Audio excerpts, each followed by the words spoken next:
Welcome to Screw the Commute, the entrepreneurial podcast dedicated to getting you out of the car and into the money.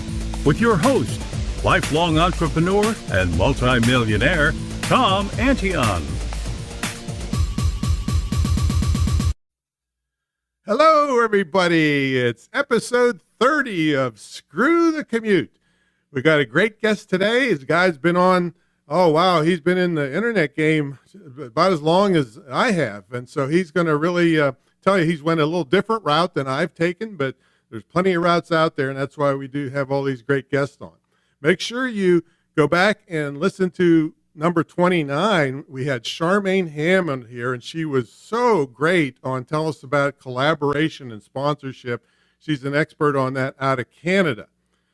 Now, our sponsor for today's episode is the Wake 'em Up Video Professional Speaking System. Now, yeah. I know most of you hate public speaking, but there's way more ways you can make money running your mouth than just being on stage. And if you don't believe me, listen to episode 007. I was 007 for 1 hour for 30 minutes, where I showed you the top 10 ways to make money speaking. Or you can check out the system directly at antion.com/speakervideo.htm, and we'll have that in the show notes. Now let's get to the main event. David Riklan is the founder of selfgrowth.com, one of the top self-improvement websites. Now, I'm going to have to dispute that a little bit. I probably would say it's the top self-improvement website on the internet. Selfgrowth.com has received over 100 million, that's with a million, unique visitors since he launched the website. In addition, David has published over 10 books on self-improvement, natural health, sales, and marketing.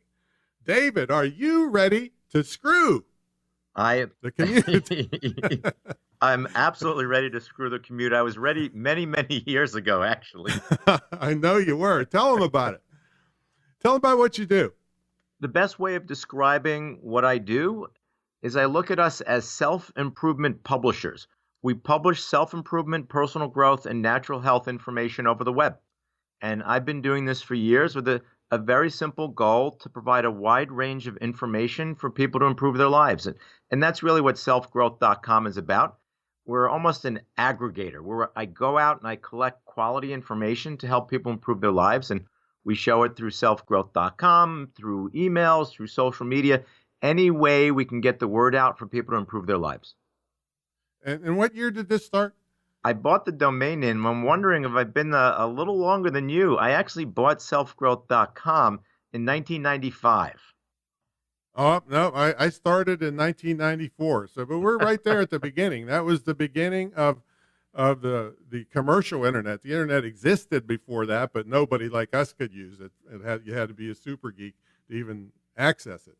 So you bought the domain in 95, and then when did you get rolling? So shortly after I bought the domain name, I started working it as a hobby for a while, and I was looking at it long-term play. I was trying to figure out how I wanted to do this. So I ran it as a hobby for a while, then a very nice side business for a number of years, and I didn't go full-time with it till 2003. I went full. Well, what were you doing in the meantime? I've been in corporate America for years. Oh my God, you were not a screw the commuter for a while, right? A long time, many, many years. I started working, I don't even want to date myself, but I started working many, many years ago for Hewlett-Packard. And that's about as corporate as you could go. So I was working at Hewlett-Packard, and I was in computer sales. I was sales and marketing, high technology, Hewlett-Packard. Also worked at one point for John Wiley & Sons, big publisher, always selling computers, computer technology, databases, always loved technology. And early on, one of the interesting things that happened to me is Hewlett-Packard sent me to a Dale Carnegie training program called the Effective Speaking and Human Relations. And I fell in love with this concept that after you finish your official education, whether it be high school or college, whatever it is, that you can continue to learn and to grow. It can be a lifelong experience. And when I was there, I decided early on that somehow, some way, I was going to have some sort of self-improvement business. And I kept that in the back of my mind up till I ran into the internet in the 90s and said, this is the way to go. And then ran hard with it. Well, yeah, and a really old coal miner friend of mine when I was in West Virginia told me, Tom, the schoolhouse door is always open. And that's the way, I know you've lived your life, and the people that visit your site are living that dream too. Now, you said you transitioned to the site taking over. Was there a turning point? When was that moment that you said, you know what, corporate life is done, self-growth is the way I'm going from now on? So there are two things that intersected that made it ideal for me. So the first thing that happened was the website as a side business was generating good income.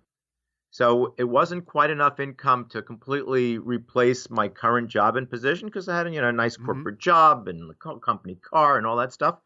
But the income was there, and my company came to me. They were making some changes at the company, and they said, look, we're going to be phasing out this division, this area, and this position. We can either do one of two things. Either we can give you a severance package, or we can find another position in the company. And at that point, I said, the gods are speaking to me. It's time. They're offering me a severance package. Let's run with it and run hard. In 2003, I said, I'm leaving. Let's go. Let's run hard. Now, you were married at the time? Yes, I was married at the time. And if you want to look at your back is to the wall and pressure, I'm gonna paint a picture for you. So Okay. my wife and I had recently moved into a new house.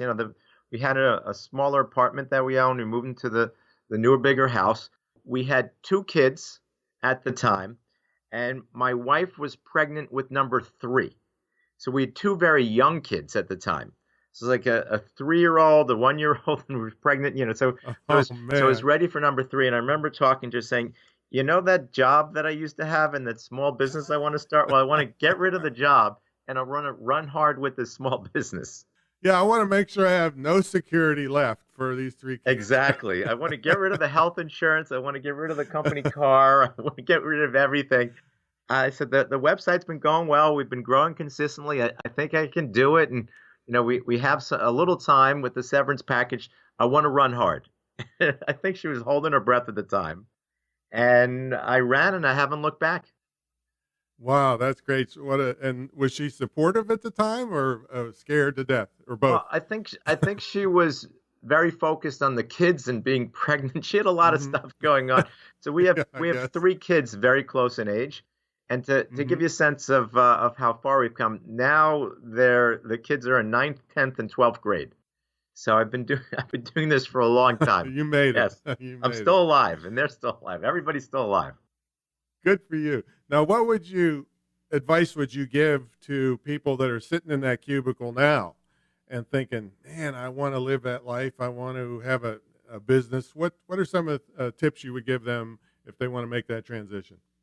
There's a few things that come to mind. And the first one is really have a clear vision, a kind of picture in your head of what you want to do. And I think this is very important. And I had this early on. For me, and I probably first tapped into it when I took that Dale Carnegie course years ago. And the concept for me was creating a resource where people can find self-improvement, personal growth information all in one spot. That was the vision. That was the idea that I had at the time. And I never let go of that idea. I had that idea clearly in my head, and that was driving me. And my first recommendation is have a picture in your head. Figure out what it is that you want to do. And you want to be emotionally attached to it. The more emotionally attached you are to this vision that you have to what you want, the more likely you'll be able to accomplish it. Because you're going to hit roadblocks. There's plenty of roadblocks along the way. And the clearer this picture is in your head, and the clearer this desire you have, the more likely you'll be able to get back to your mission whenever you hit one of these stumbling blocks. So that's probably the first thing. Make sure you have a clear vision. And for me, one of the things that's helped a lot is this whole concept of what people call modeling. And modeling is a very simple concept. It's the concept of finding someone else that's successful and modeling or copying what they're doing. Obviously, in many cases, you need to modify it a little bit. I can't go out and do what Bill Gates did in 1980 to create the next Microsoft, but you can use a lot of the techniques and ideas and kind of model. So I'm a big believer, have the vision and then model other successful people, what they're doing. And finally, one of the biggest things for me was knowing that you need help and being prepared to get help when you needed it. And those are two very different things. So you really need to be ready to get help, and then you need to go and get it. And I started early with this. So if you remember, we both started, you mentioned 94, I was in 95. So 95, I was able to figure out how to get a domain name, but I had no idea how to build a website. Right. What do I know about you websites? couldn't. There wasn't any easy stuff to do it back in until 97 when Front Page came along. I mean, we were stuck. You had to write HTML or forget it. You had to write HTML. I didn't know how to write HTML. I learned a little bit about it. So I went out and I found myself a local high school student who knew more about websites than anybody I know. So I hired this kid. It must have been $8 an hour. And he helped create the first selfgrowth.com, and it was HTML pages, and we just ran with it. But I was willing to go get help. And that's an important thing, whether it's back then or now. You need to know what you're capable of, and you need to be willing to go get the help you need for the things that either you don't know how to do or it's not the best use of your time. Yeah, and a lot of people, their ego gets in the way, and they don't do that, and it's too late, and all of a sudden they're upside down, and there's no cash flow. So yeah, that's an important point. Now, you went a different direction than I did in that you built up a massive site, where I went in a direction where I made bunches of small sites. Right. How did you come up with that idea as opposed to the way I went? The reason I was doing this and the reason I went with this approach is I always had this picture, and I still do, of a one-stop shop for all self-improvement information. And I knew that I couldn't create it alone, and that the only way to do this was really to aggregate or collect all the information that's out there. It's interesting how I did it at the beginning. If you go back to 95, if you wanted to search for something, Yahoo was king. So you either searched on AOL, America Online, or you searched on Yahoo. And when you did searches on Yahoo, whether it be for public speaking or stress management or speed reading, the results that came up weren't particularly good. So what we started, we created an organized directory based on topic category. We sat down and said, all right, what are the best speed reading websites? What are the best public speaking websites? What are the best nutrition websites? And it was an organized directory. And the goal for me was to help people figure out the best information for them. And I did this really by collecting information. And we did that with websites. Then we started publishing articles and then providing information about experts. But it was always about providing a starting point for people to gather the information they need. And give everybody some ways they could benefit from your site. And I know that you can register there, and there's all kinds of opportunities there. What are some of the things they can do at your site? We really have two audiences, so I'll give you some stuff for each of the two audiences. The first audience that we target are consumers looking to improve their health, their finances, relationships, mental health, spirituality, happiness, things along those lines. So if you're a consumer and looking for the articles, the best websites, the best products, and best services, just go to selfgrowth.com, do some searches, wander around, you'll find good resources. We're also looking, and we partner with experts, authors, experts, coaches, and speakers, and we provide an opportunity for them to put their information on our website. So if you're an author, expert, coach, or speaker, you can publish your articles on selfgrowth.com for free. If you have a website you want to add to a directory, you can add your information for free. If you want to create a profile about yourself, you can create an expert page for free. So really, there's two groups that we're targeting. And I almost look at what we do as I'm a matchmaker. I'm bringing together people like you, Tom, who have information for other people to improve their lives, and the people who are looking to improve their lives. So we bring everybody together in this one resource called Self-Growth. If you're a consumer, you come in, you create a personal account. If you're a professional, you come in, you create a professional account. Now, I know a lot of people are wondering, well, if all this stuff is free, how do you ever make any money out of it? How are you making a living? How are you paying for these 3 kids and a wife? What are revenue models in a site like that? So we have several revenue models. You mentioned a lot of stuff we have is for free, but if you want premium exposure, there's additional cost for that. So if you mean for a business person wants to be at the top of the list or exactly. Something like that? So for business people, if you want to be the number one stress management guru, or you want to be the number one massage guru, There's extra ways to promote yourself. So that's one of the ways we generate income. We also have very large email list of subscribers, so we can promote you and get you in front of our audience. There's an additional cost to do that. So that's another revenue generator.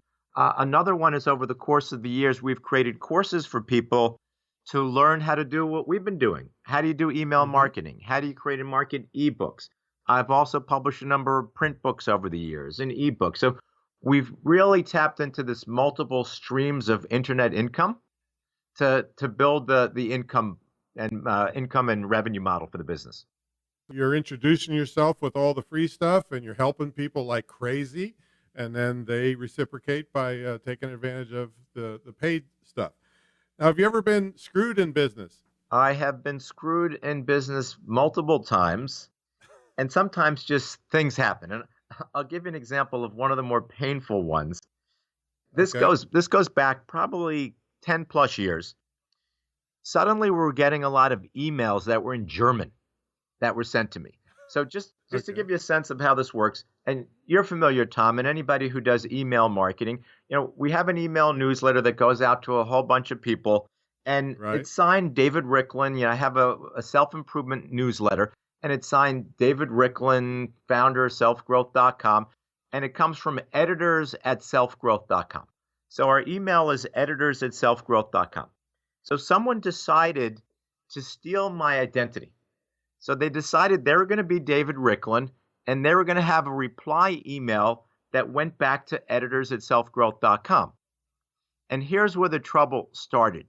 It was coming from a company in Eastern Europe that was promoting German porn.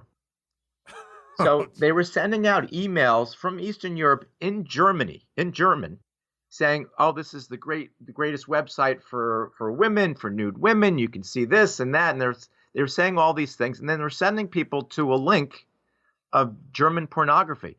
But here was the challenge: if you hit reply to the email, it came back to me, and my signature was at the bottom of all the emails. So there are literally millions of emails going out from David Riklan in German to all these people in Germany. So I wasn't sure what was happening because we were getting these emails back in German, and we started getting a whole bunch of these emails back, and we didn't know what to do. So I started translating. I had somebody translate a lot of the emails, and some of them, occasionally they were very thankful. Thanks for the website, it's great stuff. But the vast majority of them were very angry German emails telling me, take me off this list, stop. What are you doing? This is horrible. This is illegal. So we're getting inundated by this, and I wasn't sure what to do. How do you stop this? It's an Eastern European, It's an Eastern European company that's sending emails to Germany about some German porn company. So I contacted a local attorney who said he'd have to contact an attorney in Eastern Europe, and it was a whole to do. Oh, my goodness. And he recommended just waiting it out. And we're getting hundreds, perhaps thousands of these emails. And knock on wood, I waited it out and they stopped. They went on, they started using another email return address. Probably mine. That's very, you very said, possible. no, don't send it to here anymore. Send it to Antion. Yeah, send it to Tom. Tom at Antion.com.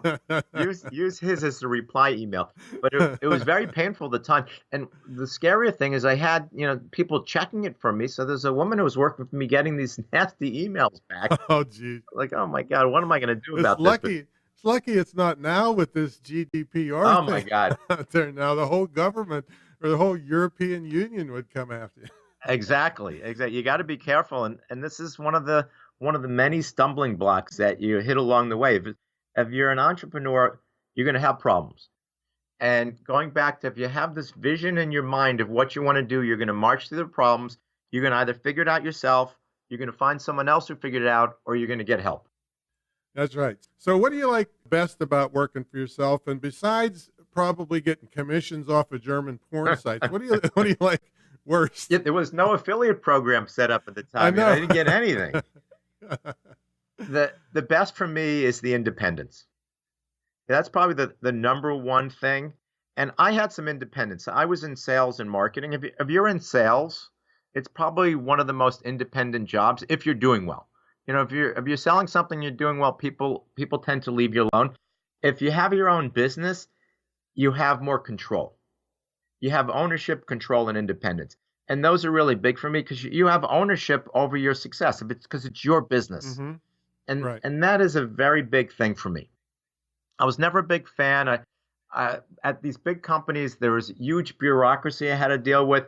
You have your own company, you have control, you can make decisions and just run with things. It's a very exciting way to be. Yeah, and I always used to tease about in a big company, it takes a 2-week committee meeting to take a leak. Yes, it sure felt like that many, many times. So what can people take advantage of on your site? What should they do? If they're an expert, what are they supposed to do? And if they are a consumer, what should they do? We'll start with the expert. If you're an expert, go to selfgrowth.com, create a professional account. If you have a website of any sort, what I recommend going in for your particular topic category, let's say you do stress management, and you can submit your website. We'll happily link back to you. And hopefully the goal is to drive traffic to your website, no cost. So put it in. We have a team that vets all that stuff, but submit the website with a description of it. We'll submit it. That can be a first start. A second start might be if you've written any articles that you've published, either on your own blog or in a newsletter or in a book, you can republish those articles on selfgrowth.com. And if you're publishing those articles on our website, make sure to include your bio, once again, with a link back to your website. We also have a LinkedIn style networking for professionals, so you can create an expert profile. Those are really the three big things. So create an expert profile, upload your pictures, some information about you, and people will find you, find what you're doing, go to your website, contact you through that. So professionals start with that. Links, articles, and a professional profile. If you're a consumer, the first thing that I recommend is it's a free consumer account, and we have a whole bunch of freebies that you get. So there are downloads on goal setting. I had a chance to interview people like Jan Canfield. You'll get a number of different audios. You get Brian Tracy stuff. You get a lot of free material. We have a great 501 inspirational quote ebook that we have. So go in there, create a free account, download a lot of these goodies for yourself, and then think to yourself, what do I want to learn about? What expertise, what areas do I want to improve in? Do some searches and start by finding good experts, good articles, good websites. We're going to have all these instructions for you in the show notes, folks, so you don't have to worry about absorbing that all this moment. You'll just go to screwthecommute.com, and we'll have all the stuff that you can click on and go right to David's site and take care of it. So we need to break for a quick message from our sponsor, which is me this time. And when we come back, David is going to tell you what a typical day looks like for him and how he stays motivated. Now, let me ask you, folks, do you think it sounds like BS if I tell you you could earn $100,000 in one speech? I admit, on face value, it sounds like BS to me, too. But here's the reality. When there's at least 200 people in the crowd, I haven't pulled in less than that in any speech I've made in the last 16 years. Sometimes as much as 250,000. Now, many of you listening to this would be happy with 100 times less than that for a speech. I know it. Now, if you have the right topic, the right thing for the audience members to buy, and the right training, this is not BS. This can be your reality. Check out the Wake 'em Up Video Professional Speaking System, where along with this course, I include one-on-one consultations to customize the program to you. Check out all the details at antion.com/speakervideo.htm, and we'll have that in the show notes. Now, back to our superstar. David, what's a typical day look like for you? The best thing for me about being an entrepreneur and a business owner is I don't necessarily have a typical day, but I'll give you some examples. So my day generally starts the night before, where I map out, I take a look who's on my schedule, what am I doing, and there's quite a few things, and it depends on what product or service we're focusing on right now. So I take a look at what kind of calls that I have set up. I take a look, in a particular day, I might make some customer calls. I might do some consulting, some coaching. I might work on a particular product. I might do an interview like we're doing today. I might do some email marketing and write some copy on a particular day. I might reach out to someone as a potential joint venture partner. we're doing a lot of social media work right now. So I might do some work on social media, whether that be Facebook or LinkedIn or Twitter. We might be building a new website. So there's really a wide variety of things. And that's really the best part for me of my particular business. There's so many things that I'm working on that I can kind of pick and choose what I want to focus on in a particular week or month to grow my business. And it really gives me a lot of flexibility. And that's one of the more exciting things about what I'm doing. It's not getting up and doing the same thing day in and day out, week after week after week. I get to bring in some creativity in terms of what I'm doing. Yeah, and I guess activities with the kids and things like that, if you need to go, you can go, right? No, who's going to stop you? Exactly. And what's interesting, I know the whole focus is screw the commute. And I started my business out of my home. I was definitely working from my home. And sometime into it, I started bringing on employees, and I said, you know what, time to move out of the house. But my commute was literally 5 minutes. It was like 5 to 10 minute commute. And I live about an hour outside Manhattan, maybe an hour and 15 outside Manhattan. And I know a lot of people that are getting up early in the morning, doing the hour 15, hour and a half commute to the city, taking the bus or the train, and then coming back. So there's a lot of people in my area that do that. And sometimes I complain to them that my 5 minute commute, I get backed up with traffic. I passed the high school. And I'm like, sometimes it takes 10 or 11 minutes to get in. And I'm sitting there in 1 or 2 minutes. Oh, they're ready to kill you. They're not particularly sympathetic with the challenge of my 11-minute commute. Oh, I love it. Love it. But when did you make that decision? How long did you work out of your home before you made that decision? I was working part-time out of the home for a couple years. And then shortly after going full-time, I said, I want to bring on employees. And I literally got one room that was maybe a mile from my house, above a chiropractic office. But it was a mile from my house, relatively inexpensive. It gave me some quiet space. And keep in mind, at the time, I had three young kids, so I needed to have some quiet space. So that helped for me.